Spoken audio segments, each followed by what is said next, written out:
Hello everyone, स्वागत है आपका मेरे YouTube channel RMPC Rajasthan maths प्रतियोगिता क्लासेज में। स्टूडेंट्स, आपको पता है इस चैनल के अंतर्गत मैं विभिन्न प्रतियोगिता परीक्षाओं जैसे RS first grade, second grade, third grade, पटवार, वीडियो, LDC, चतुर्थ श्रेणी, महिला पर्यवेक्षक, कंप्यूटर अनुदेशक, SSC और भी विभिन्न प्रतियोगिता परीक्षाएं जिनमें गणित पूछी जाती है उसका संपूर्ण अध्ययन करवा रहा हूं।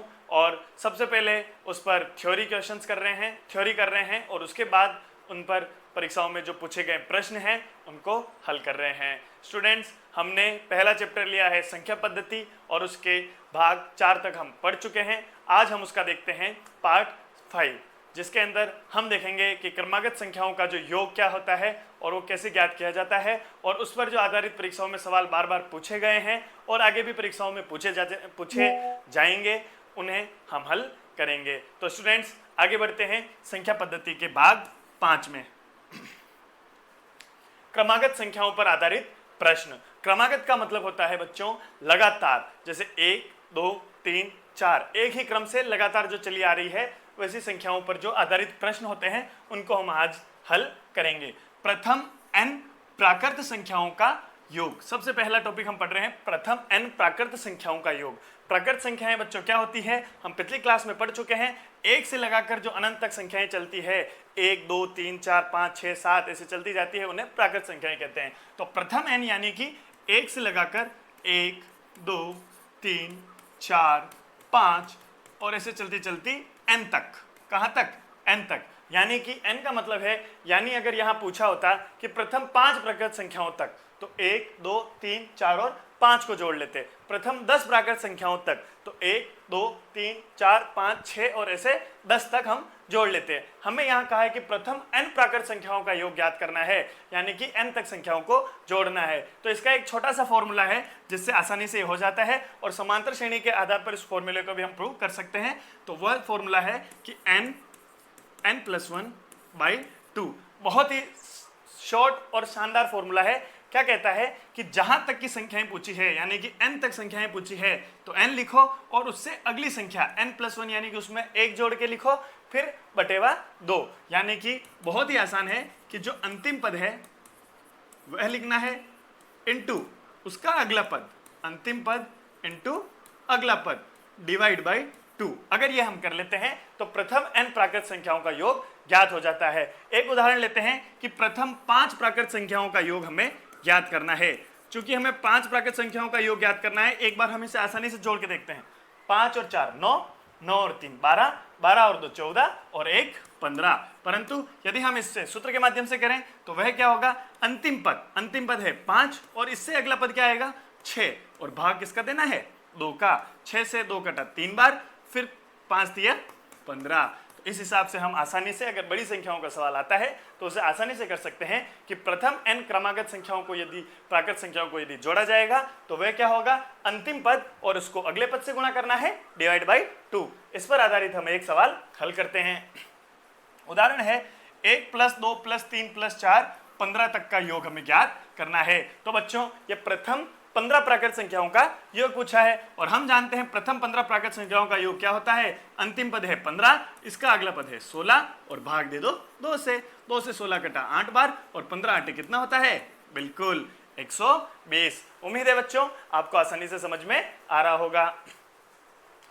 अब हम देखते हैं प्रथम n सम प्राकृत संख्याओं का योग। तो बच्चों, हम पहले पढ़ चुके हैं कि जो सम प्राकृत संख्याएं वो कौन सी होती है, जिनमें 2 का भाग जाता है, अर्थात 2, 4, 6, 8 और ऐसे लेकर के 2n, यानी कि n संख्याओं तक की सम प्राकृत संख्याओं का योग हमें ज्ञात करना है। बच्चों, इसका सूत्र हम याद नहीं करेंगे परंतु समझेंगे कि किस प्रकार हल करते हैं। अगर यदि इसमें मैं 2 कॉमन ले लूं, आप जानते हैं इनमें सब में 2 का भाग जा रहा है, तो 2 कॉमन ले लूं तो 2 से 2 कॉमन लिया 1 बार, फिर 4 में 2 का भाग 2 बार, 6 में 3 बार और 8 में 4 बार, ऐसे चलते चलते 2n में n बार। और हम जानते हैं यह सूत्र क्या बन गया, प्रथम n प्राकृत संख्याओं का योग। और इसका सूत्र होता है कि क्या होता है, अंतिम संख्या यानी कि n और उसमें एक संख्या अगली जोड़ देनी है, तो n+1/2 गुणा करना है। तो 2 से अगर 2 कट गया तो हमें क्या बचेगा, n × n+1। बहुत ही आसान संख्या है बच्चों। अगर हमें प्रथम 5 सम संख्याओं का योग पूछे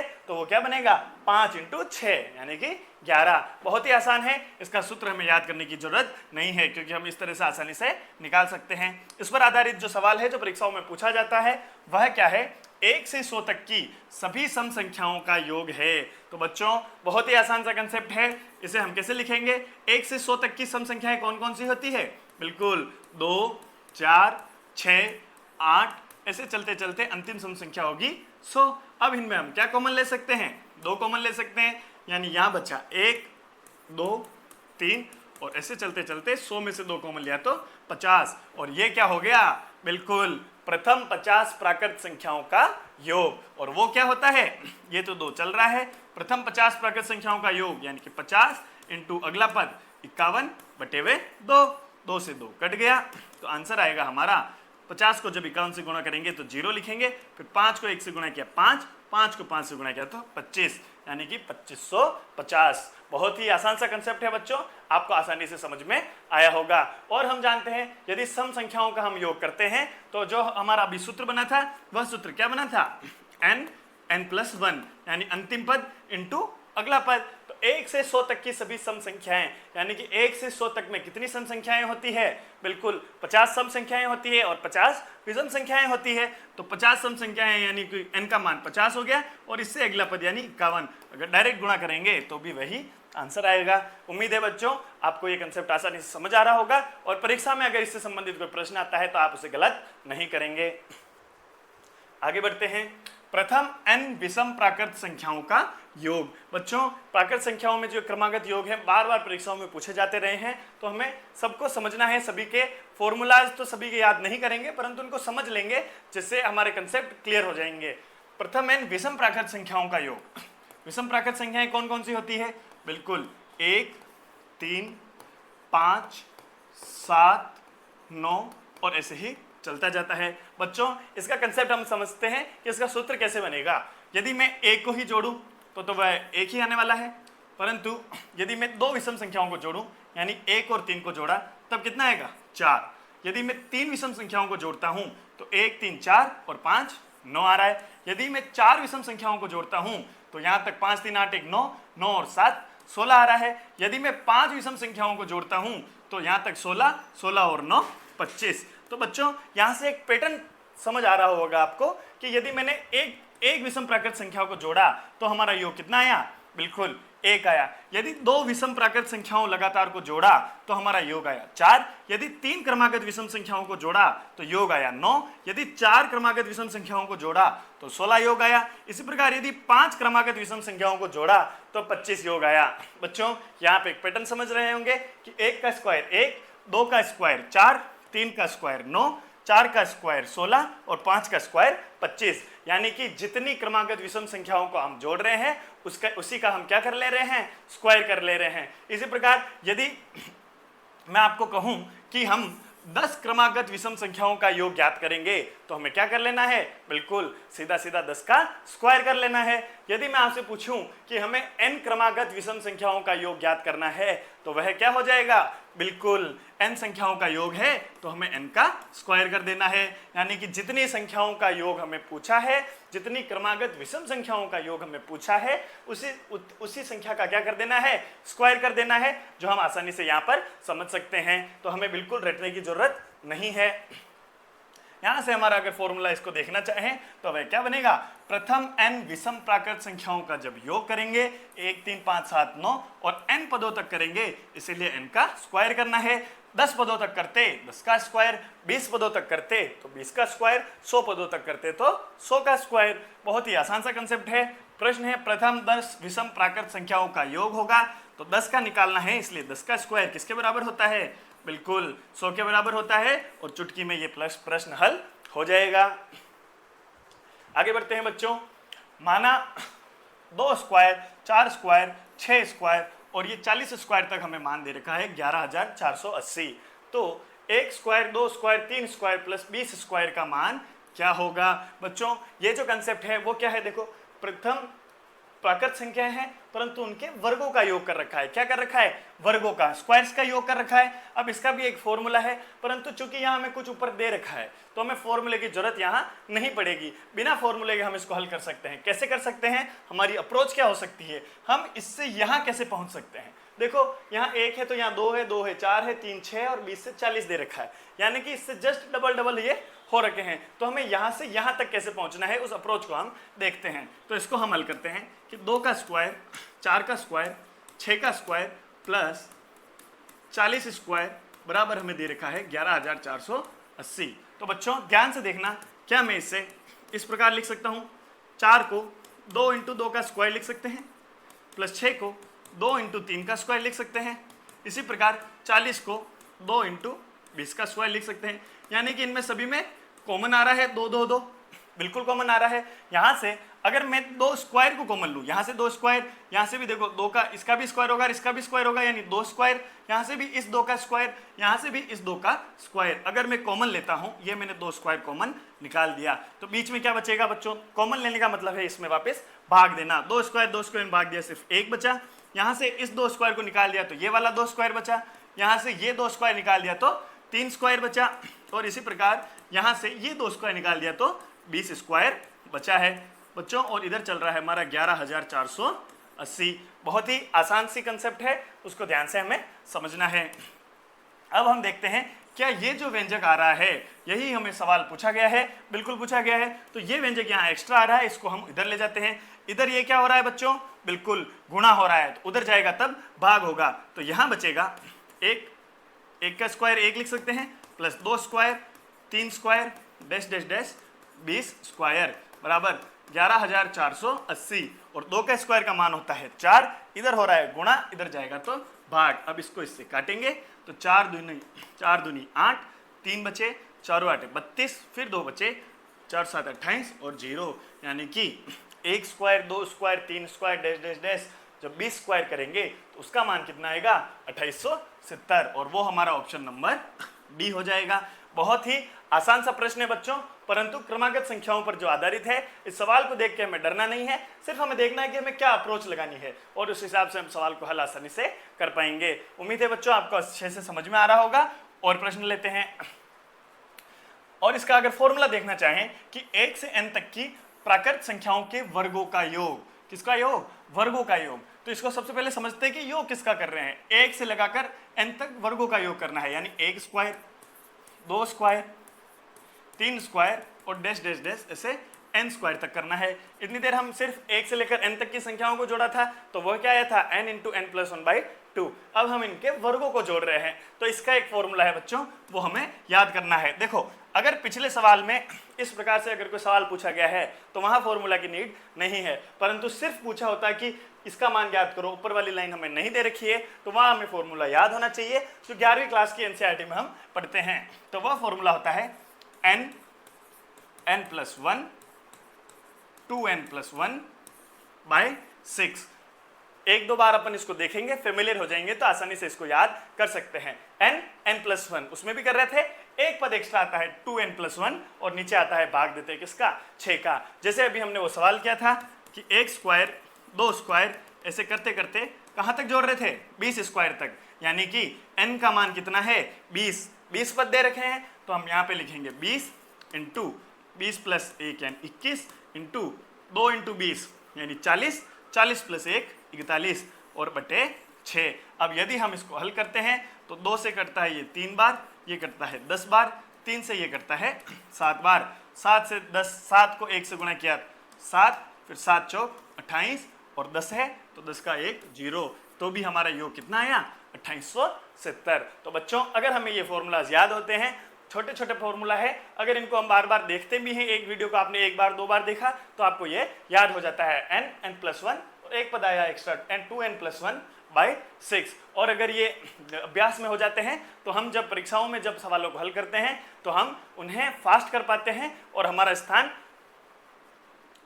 उसमें फिक्स कर पाते हैं। अब हम देखते हैं यदि 1 cube, 2 cube, 3 cube plus n cube. बच्चों इस बार हमने क्या किया है कि 1 से लेकर n तक की प्राकृत संख्याओं के घनों का योग किया है। पहले हमने वर्गों का योग देखा था और इस बार गणों का योग देख रहे हैं। ये एक सवाल है जो परीक्षाओं में पूछा गया है, उसी जो सवाल परीक्षाओं में पूछे गए हैं बार बार, उन्हीं सवालों को रेफरेंस में लेते हुए मैं आपको थ्योरी पढ़ा रहा हूं। तो उस आधार पर देखते हैं कि इस प्रकार का एक सवाल पूछा है जहां हमें सूत्र सीधा दे रखा है, फिर कहा है कि इसका मान क्या होगा। तो यहां से अगर सूत्र नहीं भी दे रखा हो तो हमें सूत्र आसानी से याद हो जाता है। यदि 1 से लेकर n तक की संख्याओं के घनों का योग पूछे तो n+1/2 जो प्राकृत संख्याओं का योग कर रहे थे उसी का क्या कर देना है, स्क्वायर कर देना है। बहुत ही आसान सा है। तो अब देखो यहां से 1 से 10 तक की प्राकृत संख्याओं का घनों का योग पूछा है, तो हम सबसे पहले तो क्या करते हैं, n+1/2 यानी कि जो n संख्याओं का योग करते हैं वही हम कर रहे हैं, अंतिम पद इंटू अगला पद बटे 2, और फिर जो उत्तर आता है उसका क्या कर देना है, स्क्वायर कर देना है।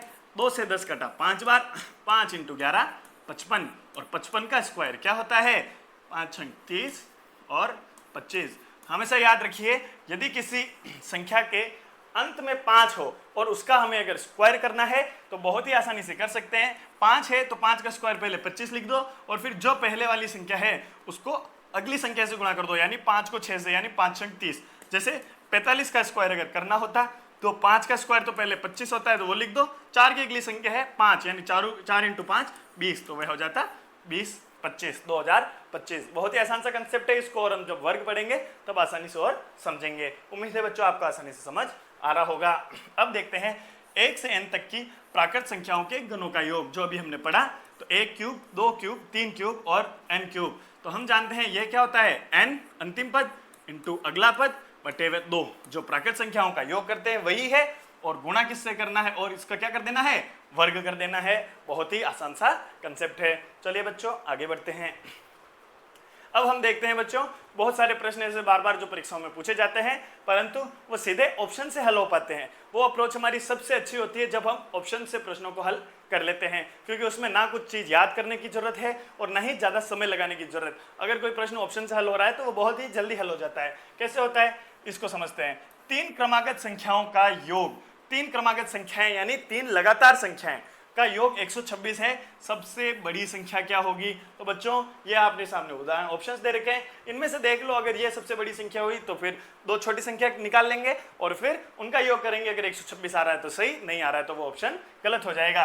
जैसे ऑप्शन नंबर में पहला लेता हूं, सबसे बड़ी संख्या माना कि कौन सी है, 41 है, तो इससे 2 छोटी संख्याएं होगी 39 और 40। अब इनका योग करेंगे तो 1 0 और 9, यानी कि इकाई का अंक 10 आ रहा है परंतु अपने को तो 6 चाहिए, तो ये सवाल तो ये वाला ऑप्शन तो गलत हो गया। अब लेते हैं 42, 42 से पहले है 41, फिर इससे पहले है 40। इकाई का अंक जोड़ो, 0 1 और 2 3 हो रहे हैं परंतु इकाई का अंक अपना 6 आना चाहिए, ये ऑप्शन भी गलत हो गया है। फिर नेक्स्ट देखते हैं 43, इससे 2 संख्याएं हैं 42 41, जोड़ो 3 2 5 और 1 6 आ गया, फिर 6 आ गया तो 6 आ रहा है तो अगला भी जोड़ो, 4 4 8 और 4 12, यानी कि 126 आ रहा है। यानी कि सबसे बड़ी संख्या कौन सी होगी, बिल्कुल 43 होगी, और आसानी से इस प्रश्न को हम हल कर सकते हैं। आगे बढ़ते हैं। 3 क्रमागत संख्याओं का योग 87 है, तो बीच वाली संख्या क्या होगी। बच्चों बहुत ही आसान सा कंसेप्ट है, जैसे पिछली बार किया उसको भी इसी प्रकार से ऑप्शन से करते हैं। यदि बीच वाली संख्या 27 है तो इधर होगी 26 और इधर होगी 28। जोड़ के देखो, 8 7 15, 15 और 6 21, इकाई का अंक तो अपने को 7 चाहिए, ये वाला ऑप्शन गलत हो गया। इधर देखो, यदि अगर बीच वाली संख्या 29 है तो इधर आएगा 28, इधर आएगा 30, जोड़ो 9 और 8 17, इकाई का अंक 7 आया, बिल्कुल आगे हो सकता है। तो आगे जोड़ो 17 यानी हासिल का 1, 3 और 1 4, 4 और 2 6, 6 और 2 8, बिल्कुल ये ऑप्शन हमारा सत्य बैठ गया है कि बीच वाला अंक, बीच वाली संख्या कौन सी होगी, 29। तो पहले 28 और बाद में 30, इन तीनों को जोड़ेंगे तो योग कितना आएगा, बिल्कुल सत्य से आ जाएगा। बहुत ही आसान प्रश्न है परंतु परीक्षाओं में पूछे जाते हैं, और अगर यदि इनका अभ्यास होता है तो हम आसानी से इनको हल कर लेते हैं। 3 क्रमागत सम संख्याओं का योग, बच्चों यहाँ कहा है कि सम संख्याओं का योग कितना है, 54 है, तो इनमें से सबसे छोटी संख्या कौन सी होगी, बिल्कुल ऑप्शन लीजिए। यदि सबसे छोटी संख्या 16 हो तो हमें क्रमागत यानी कि लगातार परंतु सम संख्याएं लेनी है, तो 16 के बाद हम 17 नहीं ले सकते हैं, सम संख्या लेनी है, यानी 16 के बाद कौन सी संख्या आएगी, 18, और 18 के बाद 20। अब इनको जोड़ के देखो, 8 और 6 14 आ रहा है, यानी कि 4 और 0 जोड़ते हैं तो 4 ही रहता है। फिर जोड़ो, हासिल का 1 लगा, 2 और 1 3, 3 1 4 और 1 5, बिल्कुल ऑप्शन नंबर पहला ही अपना सही बैठ गया, यानी कि ऑप्शन नंबर 16 सही हो जाएगा। अगर हम गणित में यदि सवाल को आसानी से समझ लेते हैं तो सवाल को हल करने में समस्याएं नहीं आती है। जो मेन समस्या है वो सवाल को समझने में है, और सवाल को सही हम तब समझ पाते हैं जब हमारे पास आत्मविश्वास होता है, और आत्मविश्वास तब होता है जब हमने मेहनत अच्छी करी होती है, प्रश्नों का अभ्यास ज़्यादा किया होता है। तो आपसे अपील है कि यदि आप कॉम्पिटिशन एग्जाम की तैयारी कर रहे हैं तो जितने प्रश्नों का अभ्यास आप करेंगे, जितने अप्रोच देखेंगे कि क्या क्या अप्रोच लगाकर इस सवाल को फास्ट और आसानी से किया जा सकता है, तब आपके जो इसमें पास होने की संभावना है, अपना जो सिलेक्शन करने की संभावना है वो बढ़ जाती है। तो बच्चों और आगे प्रश्न देखते हैं। 101, 102, 103 प्लस 200 का योग क्या होगा? बच्चों बहुत सिंपल से प्रश्न है, परंतु यदि अप्रोच हमें नहीं पता तो हम इन प्रश्नों को करने में चूक जाते हैं। बहुत ही आसान प्रश्न है बच्चों। अभी हमने देखा, इसको देख के लग रहा है कि क्रमागत n प्राकृत संख्याओं का योग तो किया है, परंतु एक से नहीं किया है। हमारा जो सूत्र है उसमें क्या कहते हैं कि एक से लगाकर हम जैसे 200 तक जोड़ रहे होते तो इसका हल आसानी से वो वाला सूत्र लगा देते कि 200 × 201/2, परंतु यहाँ हमने कहाँ से जोड़ा है?